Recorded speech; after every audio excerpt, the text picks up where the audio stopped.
Assalomu alaykum. Navbatdagi darsimizga xush kelibsiz. Bu darsimizda siz bilan juda ham katta, qiziqarli mavzuni o'rganamiz. Bu mavzuni til o'rganuvchilari juda ham qiynalishadi. Tabiiyki, koreys tili o'rganuvchilari ham bu mavzuda anchagina qiynalishadi va xatolar qilishadi. Va umid qilamanki, bu darsdan keyin sizda mana shu kamchiliklar, xatoliklar va qiyinchiliklar kuzatilmaydi. Agar tayyor bo'lsangiz, darsimizni boshlaymiz. Demak, e'tibor berganingizdek, grammatikamiz fe'l so'z turkumiga qo'shiladigan i-xirigi qo'shimchasi to'ngsaga, ya'ni fe'l so'z turkumiga qo'shiladi va mana shu to'ngsani pidongsaga aylantiradi. Ya'ni fe'lni majhul nisbatiga, majhul nisbat fe'liga aylantiradi. Bilamiz, fe'llarning nisbatlari bor va aynan bu yerdagi pidong bu fe'limizni majhul nisbati hisoblanadi.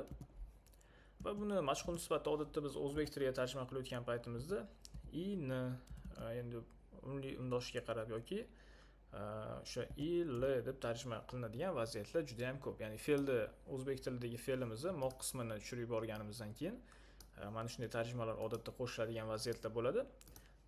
O'zbek tilida o'zi fe'lda 5 ta nisbati bor. Koreys tilida bo'lsa asosan fe'llarning 3 ta nisbati ko'rsatiladi, lekin o'zi 4 ta nisbati bor aslida.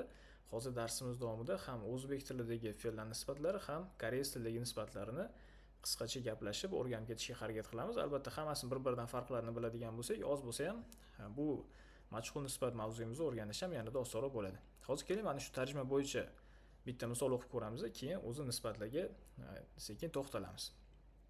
Xo'p, pigon eso chamgan shigo shipindeyo. Charchaganim uchun biroz dam olish xohlagandim. Bola aytayapti ekan, demak. Desa qiz aytayapti. Chogi poynin kopi shobetro kalkayo. Ana bu yoqda ko'rinayotgan kafega kiramizmi deyapti. Mana poynin, poda ko'rmoq, poyda bo'lsa ko'rinmoq. Bu yerda in tarjimasi ko'proq mos tushyapti. Endi siz aynan so'zida majhul nisbat qo'shilgan paytda qanday tarjima qilishni, bularni eslab, o'ylab, o'zingiz topib o'tirmaysiz. Men sizga bu yerda mana bunday tablitsalar orqali qo'shimchalarimiz so'zga qo'shilganda tarjimalar qanday bo'lishini ham hammasini aytib o'taman. Xo'p, davom etadigan bo'lsak, o'zi demak, bu mavzuni boshlashdan oldin majhul nisbatni men sizga nisbatlar haqida biroz tushuncha bermoqchiman. Men aytib o'tdim, o'zbek tilida 5 ta nisbat bor. Keling, mana shu nisbatlarni ham biroz ko'rib chiqamiz. Bizda birinchisi bu aniq nisbat. Ikkinchisi bo'ladigan bo'lsa, bizda o'zlik nisbati bor. Bundan tashqari bizda mana bugun o'rganadigan mavzuyimiz majhul nisbat bor. Nisbatni men qisqartirib ni yozib ketyapman. Yana bizda bor orttirma nisbat va yana bizda oxirgisi birgalik nisbati bor. Birgalik nisbati. Nima farqlari bor o'zi bularni? Aniq nisbatda egasi aniq o'sha ish harakatni bajaradi. Ega aniq bo'ladi, ish harakat aniq bo'ladi. Mana shunday holatda aniq nisbat demak ishlatiladi. Masalan, keldi deydigan bo'lsangiz. Bo'ldi, mana shu aniq nisbat keldi. Zamon qo'shimchalaridan boshqa qo'shimchalar yo'q fe'lda. Mana shunday holatda aniq nisbat demak bizda foydalaniladi. O'zlik nisbati bo'ladigan bo'lsa, ish harakatni egani o'zi bajaradi va o'zi ustida bajaradi. Masalan, kiyindi deysiz yoki burildi deysiz. Mana shunday ma'noda kiyindi, o'sha kiyish ish harakati o'zini ustida amalga oshdi. Mana shunday paytda odatda o'zlik nisbati ishlatiladi. Majhul nisbat bo'ladigan bo'lsa, mana biz bugun o'rganadigan mavzuyimiz o'zbek tilida aytiladi, egasi noma'lum bo'ladi. Ish harakati amalga oshadi, lekin egasi noma'lum. Masalan, eshik ochildi. Eshik ochildi, lekin bilmaymiz kim ochgan. Egasi noma'lum. Mana shunday holatlarda majhul nisbat odatda ishlatiladi, lekin majhul nisbatda aynan koreys tilida biroz boshqacharoq qoidalari ham bor. Albatta, darsimiz davomida buni ko'rib ketamiz. Xo'p, orttirma nisbat bo'ladigan bo'lsa, uni ham bir chiroyli qoidasi bor. Demak, harakatni bajaruvchi o'zi bajarmaydi. Uning ta'siri orqali boshqasi bu ish harakatni bajaradi. Masalan, ustoz o'quvchilarga kitob o'qittirdi deymiz. Ya'ni ustoz o'zi o'qimadi, o'quvchilarga o'qittirdi o'sha kitobni. O'quvchilar ustozni ta'sirida mana shu ishni qilishdi. Mana shunday ma'noda odatda orttirma nisbati ishlatiladi. Birgalik nisbati bo'ladigan bo'lsa, ish harakatni birdan oshiq odamlar bajaradi. Mana shunday holatda birgalik nisbati ishlatiladi. Demak, biz koreys tilida bo'ladigan bo'lsa, mana shu o'zlik nisbati bilan birgalik nisbatini olib tashlasak bo'ladi. Ya'ni mana shu ikkita nisbat yo'q koreys tilida deb hisoblasak ham umuman olganda bo'ladi. Chunki bizda mana shu asosiy ko'rinadigan kitoblarda beriladigan 3 ta nisbat berib ketiladi: aniq, majhul va orttirma. Lekin men aytib o'tdim, 4 ta nisbat bor o'zi aslida deb aytdim. Albatta, hozir endi mana siz bilan koreychasini ham ko'rib chiqamiz. O'ylaymanki, o'zbekchasida sizda biroz bo'lsa ham tushuncha paydo bo'ldi. Xo'p, koreyschasida qanday nomlanadi bular? Bizda birinchisi ningdong. Xo'p, bu yerdagi hamma tong degan so'z tongsani bildiradi bizga, ya'ni fe'l so'z turkumi. Ningdong degani bizda o'zbek tilidagi aniq nisbatga to'g'ri keladi. Keyin bizda bor pidong, majhul nisbat. Keyin bizda bor chudong degani ham bor va sadong degani ham bor. Sadong bu orttirma nisbat. Pidong majhul nisbat, ningdong aniq nisbat. Chudong uchunda deydigan bo'lsangiz, chudong ko'pchilik kitoblarda o'z aslida berilmaydi, chunki ningdong ikkalasi bir-biri bilan deyarli bir xil. Farqini ham albatta aytib o'taman. Ningdong qachon ishlatiladi? Ega o'zini kuchi orqali harakat qiladigan bo'lsa, o'zi birorta ishni qiladigan bo'lsa, shu ningdong. Ya'ni mana bizdagi o'zlik nisbati bilan aniq nisbati bitta kirib ketganda hisoblaysiz ham umuman olganda bo'laveradi. Pidong bo'ladigan bo'lsa, bu o'sha boshqalarni kuchi orqali, boshqalarni ta'siri orqali ish harakat amalga oshadi. Mana shunday paytda majhul nisbat ishlatiladi koreys tilida. Ya'ni egasi noma'lum bo'lgan paytda ham ishlatsa bo'ladi. Chudong bo'ladigan bo'lsa, demak ega ish harakatini bevosita o'zi bajaradi. Ya'ni ko'ryapsizmi, mana bu bilan bunda o'zi kuchi bilan bajaradi, bunda bevosita o'zi bajaradi. Umuman olganda juda ham bir-biriga o'xshash. O'ziga nisbati bunga ham o'xshab ketyapti, chudongga ham. Sadong bo'ladigan bo'lsa orttirma nisbat. Ya'ni boshqa odamga mana shu ish harakatni buyuradi, mana shu ish harakatni qildiradi. Endi odatda mana bu sadongdagi orttirma nisbat, sadongdagi so'zlar oddiy gapga aylantirilgan paytda chudongga aylanadi. Pidongdagi gaplar bo'ladigan bo'lsa, oddiy gapga aylangan paytda ningdongga o'zgaradi. Ya'ni bular bir juftlik desangiz ham bo'ladi. Demak, o'zi ningdong bilan chudong bir-biridan mana shunday farqlanib turadi. Odatda sadong bilan chudong bir-biriga qarama-qarshi holatda ko'rinadigan bo'lsa, pidong bilan ningdong ham mana shunday bir-biriga qarama-qarshi holatda demak tuziladi. Mana shunday ma'noda tushunsak ham bo'ladi. Boshqa kitoblarda shu chudong berilmaydi odatda. Albatta buni sababini ham oz bo'lsa ham tushundingiz deb o'ylayman. Xo'p. Endi davom etadigan bo'lsak, bugun biz siz bilan aynan mana shu pidong mavzusini o'rganamiz. Ya'ni majhul nisbat. Majhul nisbat aytib o'tdik, egasi noma'lum bo'ladi. Bu o'zbek tilida berilgan qoidalar. Ish harakat amalga oshadi, lekin uni egasi noma'lum. Kim bajarganini bilmaymiz.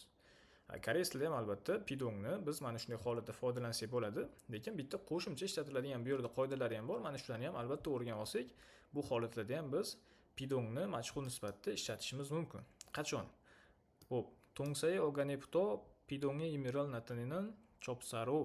Mana shu yerga tarjima qiladigan bo'lsak, fe'lni negiziga, demak, asosiga qo'shilar ekan. Ta'sini tushirib olganingizdan keyin qo'shasiz buni. I, xi, ri, gidan bittasi qo'shiladi so'zga. Ta'sini tushirib olganingizdan keyin va odatda biz masalan agar so'zimiz oxirgi harfi bu harf bilan tugasa yoki unda mana bunaqa so'z bo'lsa, bunisi qo'shiladi degan odatda bir aniq faktda yo'q. Shuning uchun biz mana bu tabelani yodlab olishimiz kerak bo'ladi. Aynan i qo'shimchasi qaysi so'zlar bilan, xi qaysi bilan, ri qaysi bilan yoki ki qaysi bilan ishlatilishini yodlab olishimiz kerak.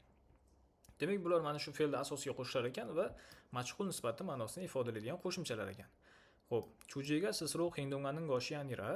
Demak, ana shu mavzuyimiz, ya'ni gapimiz egasi bevosita o'zi mana shu ish harakatni qilmas ekan, tarin xime yayo xindongamil natanelde so'nganda. Boshqa kuchlarga asoslangan holatda mana shu ish harakatlarni bajarar ekan. Ya'ni egani o'zi bajarmayapti, bunga boshqa odamlar tomonidan shu ish harakatni bajaryapti.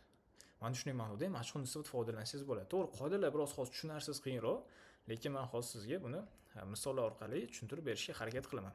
Keling, misollar ko'rishdan oldin o'zi so'zlarimiz majhul nisbatga o'zgarganda qanday o'zgarishlarni ham ko'rib chiqamiz. Poda degani mana ko'rmoq, aniq nisbat. Poida bo'lsa ko'rinmoq, majhul nisbat. Sida yozmoq, demak foydalanmoq yoki aniq nisbat. Sida bo'lsa yozilmoq, foydalanilmoq, majhul nisbat. Notda bo'lsa qo'ymoq, aniq nisbat. Noida bo'ladigan bo'lsa qo'yilmoq, majhul nisbat. Pakuda almashtirmoq, demak aniq nisbat. Pakkida bo'ladigan bo'lsa almashmoq. Bu demak bizda majhul nisbat bo'ladi. Chamgida qulflamoq, chamgida bo'ladigan bo'lsa qulflanmoq. Ko'ryapsiz qanday demak so'zimiz o'zgaryapti majhul nisbatga tarjimalarda. Bu aynan i ishlatiladigan holatlar. Xo'p, xi qaysi so'zda ishlatiladi? Tatta yopmoq, tatchida o'qiladigan bo'lsa bu yopilmoq. Bu yerda talaffuzga ham albatta e'tibor bering. Tatxida yoki tattida o'qisak bo'lmaydi. Tatchida o'qishimiz kerak. Nima uchun o'zi bu yerda? Sababini qarang.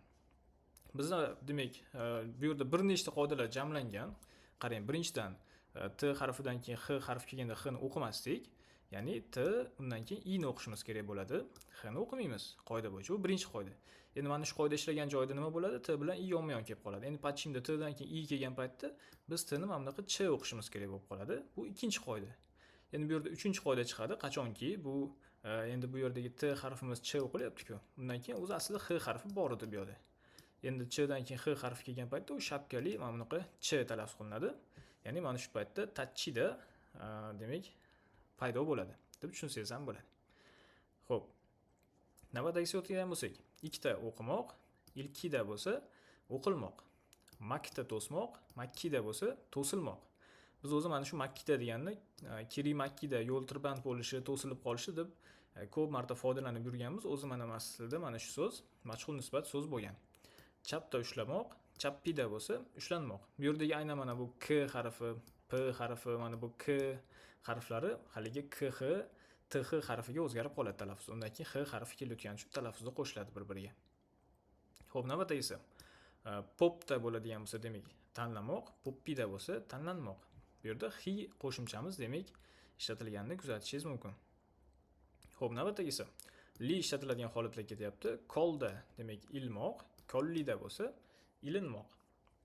Ko'p ma'nolarda ketadi. Masalan, sarflanmoq ma'nosida kelsa, sarflanmoq bo'lib qoladi. Bunday foydalansangiz ham bo'ladi albatta. Xo'p, bunisiga o'tadigan bo'lsak, yo'lda demak bizda ochmoq, yollida bo'lsa ochilmoq.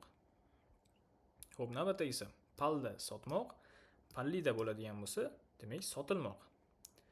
Xo'p, pulda bizda demak yechmoq, pullida bo'ladigan bo'lsa yechilmoq. Masalan, siz qandaydir ishlar bilan stressingizni pulda qilishingiz mumkin va qandaydir hodisalar sababli, qandaydir hodisalar orqali sizni stresslaringiz pullida bo'lishi mumkin.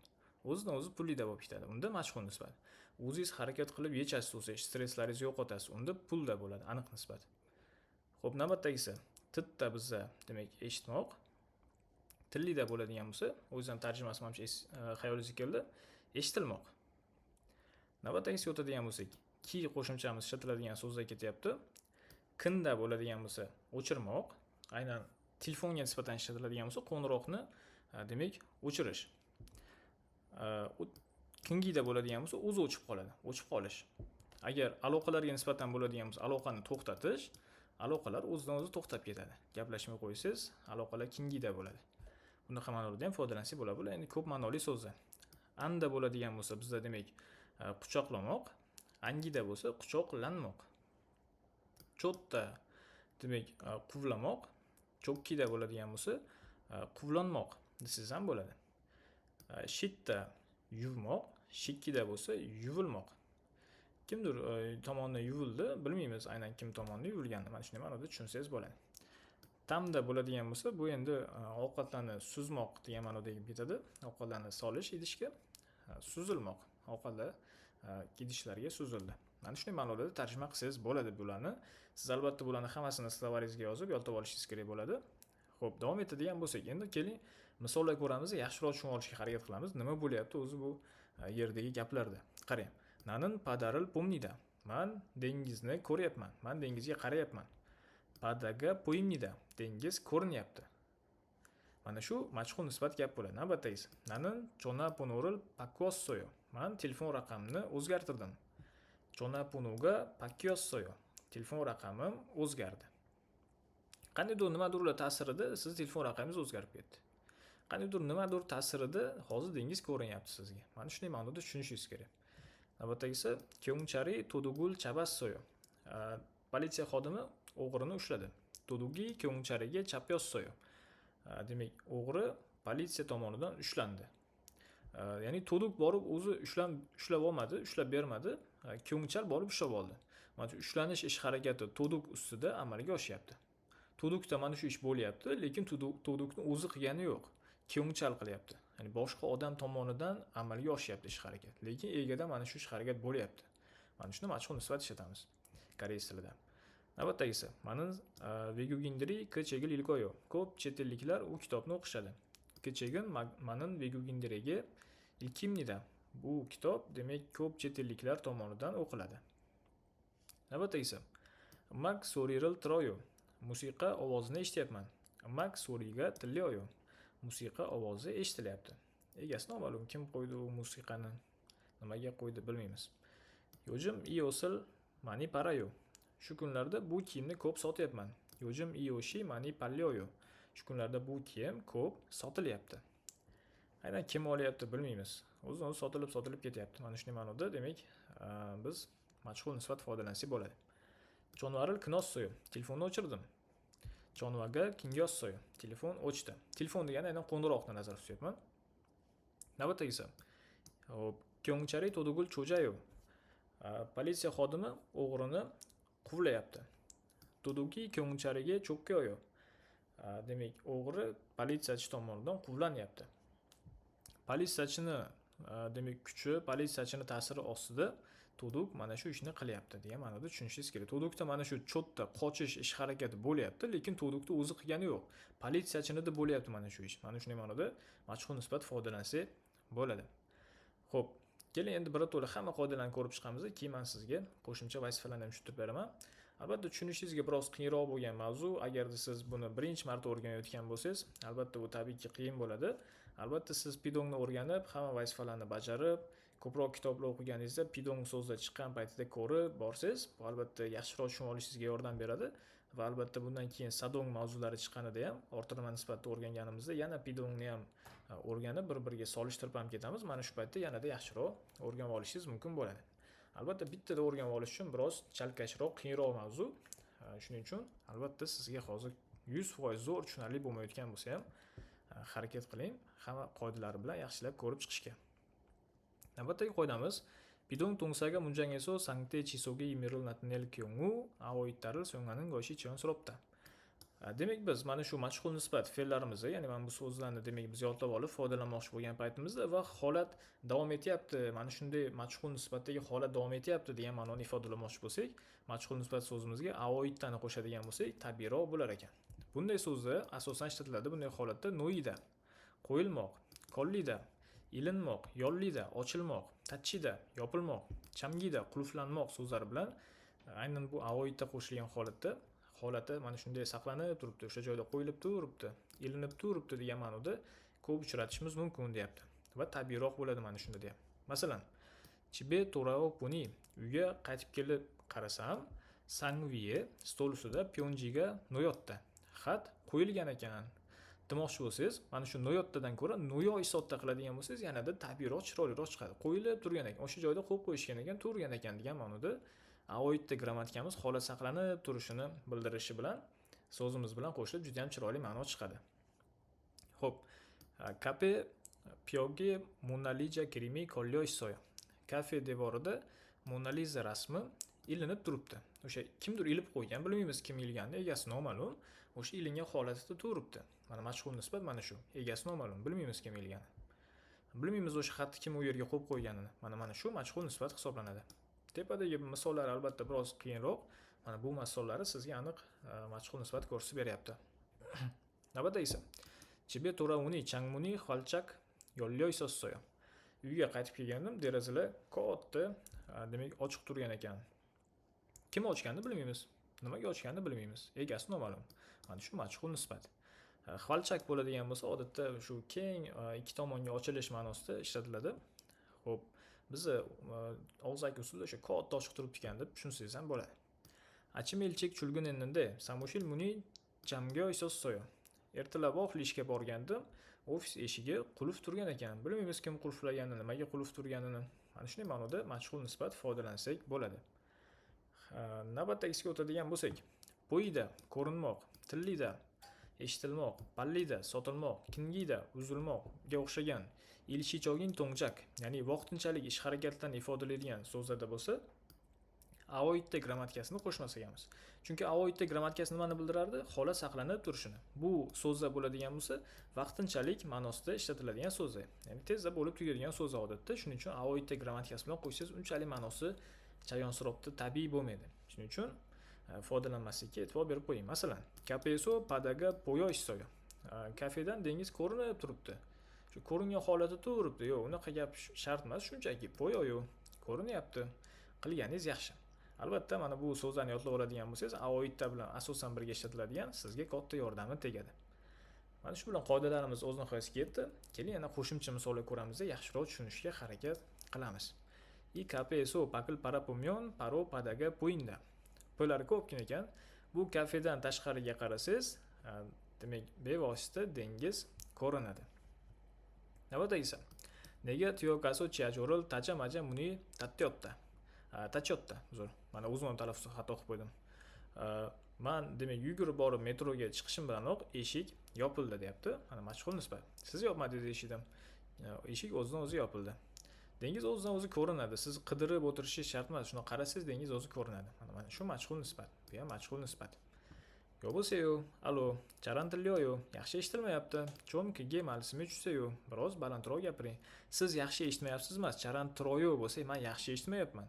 Agar o'zidan o'zi bilmaysiz nimaga unaqa bo'layotgan, yaxshi eshitilmayotgan bo'lsa, unda mana mashhur nisbat ishlatamiz. Tilyo-yu.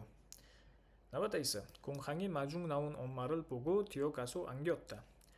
Aeroportga kutib olgani chiqqan oyimni ko'rib, yugurib borib angyotta.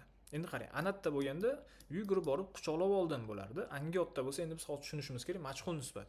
Ya'ni egani o'zi mana shu quchoqlash ish harakatini amalga oshirmadi, lekin egada mana shu ish harakat amalga oshdi.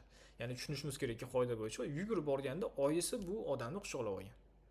Mana shu mashhur nisbat. Tushunasizmi? Agar yugurib borib oyimni quchoqlab oldim desa, tiyokaso anassoyo bo'lardi. Anassoyo. Oddiy aniq nisbat.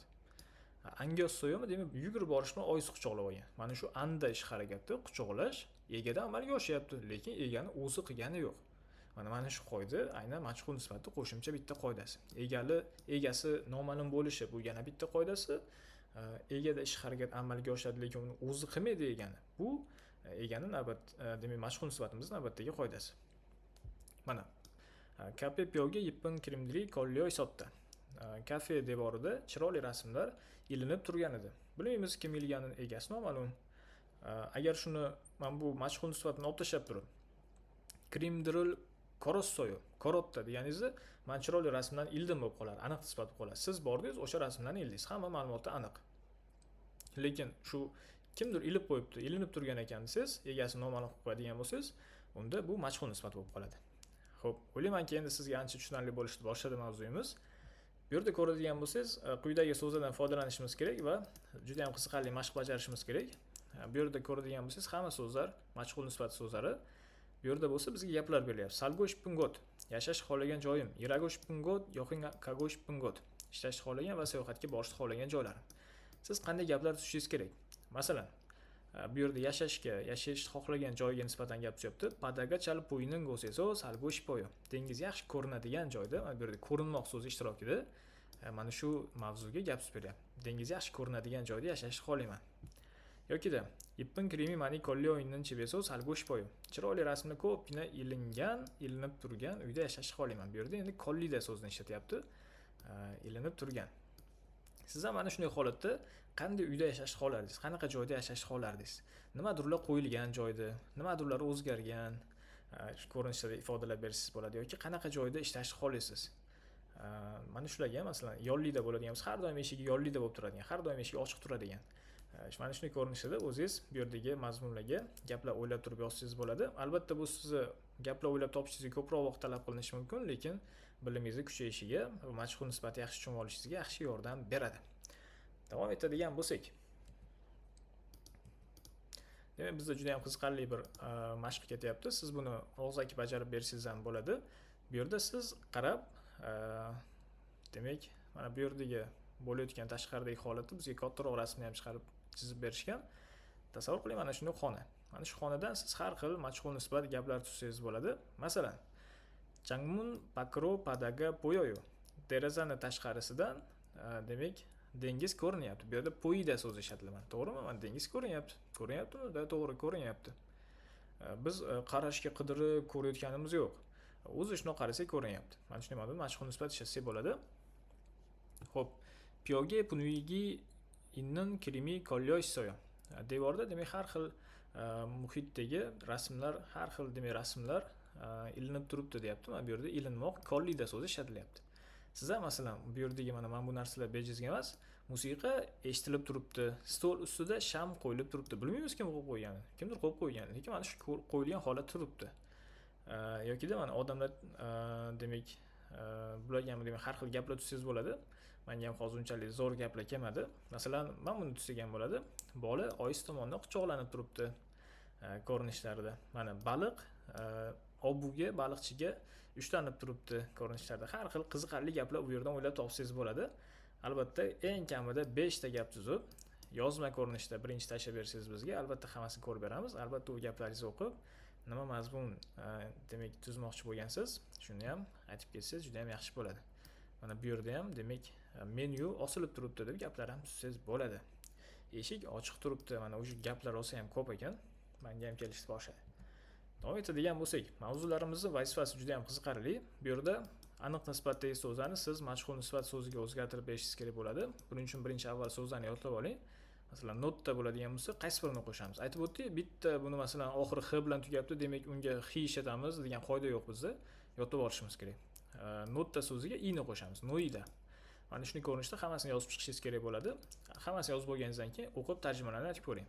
Tilda eshitmoq, tillida eshitilmoq. Tarjimalarni aytadigan bo'lsangiz, yanada yaxshiroq tushunishingizga yordam beradi. Navbatdagisi tushadigan bo'lsak, kerakli so'zda foydalanib turib, kerakli so'zimiz aynan majhul nisbatga o'girib turib foydalanamiz va gapni tugallaymiz. Masalan, Chuldvegan shiganenin onjina kiri makkiyoyu. Ishga borib kelish vaqtida har doim yo'llar makta so'zini majhul nisbati makkida qilib ishlatyapti, demak tirband bo'ladi. Siz ham bu yerda kinda, yolda, poda, titta so'zlarini majhul nisbatga o'girgan holatda gap mazmuniga qarab, bu yerda gap tugallab berishingiz kerak bo'ladi. Navbatdagisiga o'tadigan bo'lsak, rasmlarga qarab bajarishimiz kerak demak. Qarang. Ayiga ommayigi angyo issoyu. Bola ona tomonidan quchoqlanib turibdi. Ya'ni bola anda qilgani yo'q. Bola mana bu anda ish harakatini, quchoqlash harakatini amalga oshirgani yo'q, lekin bola quchoqlanyapti. Demak, bolaga shu ish harakat bo'lyapti, lekin bolani o'zi qilgani yo'q. Mana shu holatda majhul nisbat foydalansangiz bo'ladi. Bu bitta qo'shimcha ishlasa bo'ladigan holati. Ona tomonidan. Mana bu egini oyisiga quchoqlanyapti desangiz, biroz demak g'alatiroq, tushunarsiroq bo'lib qolishi mumkin. Shuning uchun oyisi tomonidan, o'sha ingliz tilidagi byga o'xshatib tushunsangiz bo'ladi. Navbatdagilarda ham eshik qulf turibdi. Bilmaymiz kim qulflab qo'yganini. Deraza yopiq turibdi. Mana shunday ko'rinishda rasmlarga qarab turib qiziqarli gaplar tuzsangiz bo'ladi. Albatta bu yerda ishlatiladigan majhul nisbat so'zlari sizni tabletangizda bor. Navbatdagisiga o'tadigan bo'lsak, kerakli so'zni foydalangan holatda albatta buni majhul nisbatga o'girib foydalanamiz. Gaplarni tugallashimiz kerak bo'ladi. Masalan, Jinanjue isa eso chusoga ossoyo. Ya'ni o'tgan zamon demoqchi. O'tgan hafta ko'chganim uchun adresim, manzilim nimadir bo'ldi. Chapda ushlamoq, pakuda o'zgarmoq, o'zgartirmoq, kinda o'chirmoq, chamgida qulflamoq. Manzili nima qiladi? Ko'chgan uchun o'zgaradi. Pakuda so'zi bu aniq nisbat edi, majhulda pakkida bo'lardi. Demak, pakkiyossoyo ko'rinishda yozib bersangiz bo'ladi. Qolganlari ham xuddi shunday. Navbatdagisiga tushadigan bo'lsak ham xuddi mana shunday mashq. Kerakli so'zlarni majhul nisbatga o'girgan holatda gapga qo'yishimiz kerak. Masalan, chogi nin komuri shiktan anyossoyo. Ana bu yerda nimadir bo'layotgan bino oshxona emasmidi? Nima bo'layotgan? Ochilayotgan bino, kolda, makta, poda, pakkuda. Masalancha poda so'zi ishlatilsa kerak bu yerga. Ana bu yerda ko'rinayotgan bino, ana bu ko'rinib turgan bino oshxona emasmidi deb so'rayotgan bo'lishi mumkin. Albatta siz javoblarni ham o'qib ko'ring. Bu yerda men ikkita javob aytib bersam juda ham ko'pchiligini aytib qo'ygan bo'laman. Bularni bajarib ko'ring. Kerakli so'zdan foydalanib, hammasini yozib chiqqaningizdan keyin o'qib tarjima qilib berisham esingizdan chiqmasin. Navbatdagisiga o'tadigan bo'lsak, vazifalar biroz ko'proq, sababi mavzuyimiz ham o'zi qiyin bo'lgani uchun ko'proq mashq qilib ko'rishingiz kerak, yaxshiroq esingizda qolishi uchun. Bu yerda siz rasmlarga qarashingiz kerak va mana bu yerni to'ldirishingiz kerak. Bu yerda sizga jami 11 ta so'z berilgan. Birinchi varianti aniq nisbatda, ikkinchisi majhul nisbatda. Qaysi biri gap mazmuniga yaxshiroq tushadi? Mana shuni demak siz belgilashingiz kerak. Men buni hozir sizga oson topish yo'lini ham bitta o'rgatib qo'yaman. O'qib ko'radigan bo'lsak, nanin tam tarik ko'ronanda. Men kelasi oy turmush quraman. Kreso ko'roneso salchibil poro kanninde. Muni shuning uchun turmush qurib, yashaydigan uyimni ko'rgani borgandim. Eshik yoro yoki yollio. Isotdan. Eshik ochiq turgan ekan. Mana borsa qarasa eshik ochiq turgan ekan. Demak, qaysi biri ishlatiladi? albatta ochiq turgan ekan, bilmaymiz kim ochib qo'yganini, majhul nisbat yollidan ishlatishimiz kerak bo'ladi. Endi buni zo'r farqlab olishning yo'li, majhul nisbat so'zini oldida men sizga sirni aytib ketaman. Juda ko'p holatda iga qo'shimchasi bo'ladi. Iga qo'shimchasi bormi? Mana muni bo'ldi. Katta ehtimol bilan majhul nisbat so'zi ishlatiladi. Orttirma aniq nisbatlarda bo'ladigan bo'lsa, odatda liril qo'shimchasi ko'p ishlatilishini kuzatishimiz mumkin. Agar borgandim eshikni ochishayotgan ekan bo'lganda, munil bo'lganda yoroyoq bo'lardi. Eshikni ochishayotgan ekan borsam. Muni yolliyoq bo'lsa eshik ochilgan ekan degan ma'noda tushunishingiz kerak. Keyingilarda ham albatta mana shu qo'shimchaga ham e'tibor bersangiz bo'ladi. Iga bo'lsa majhul nisbat bo'lish ehtimoli katta.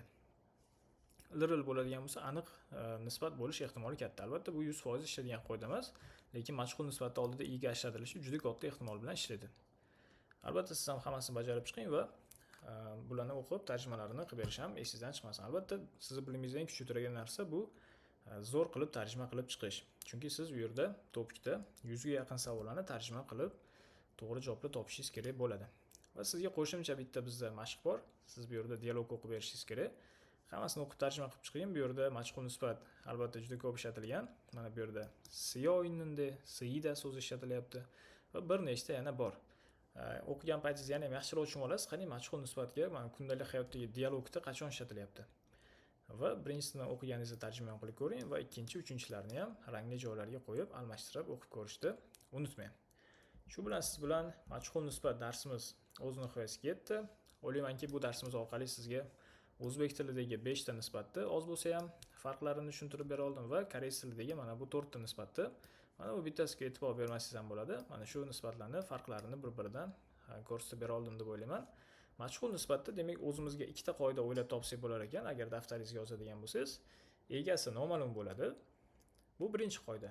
Ikkinchi qoidamiz bo'ladigan bo'lsa, egada ish harakat amalga oshadi, lekin uni egani o'zi bajarmaydi. Boshqa odamlar, boshqa harakatlar sababli, boshqa odamlar, boshqa harakatlar tufayli ular orqali shu ish harakat amalga oshadi. Mana shunday ma'noda majhul nisbatda foydalanamiz deb qoidalar yozsangiz bo'ladi va albatta misollar orqali siz buni kuzatishingiz ham mumkin. Darsimiz sizga tushunarli bo'ldi va manfaatli bo'ldi deb umid qilaman. E'tiboringiz uchun rahmat. Keyingi darslarimizda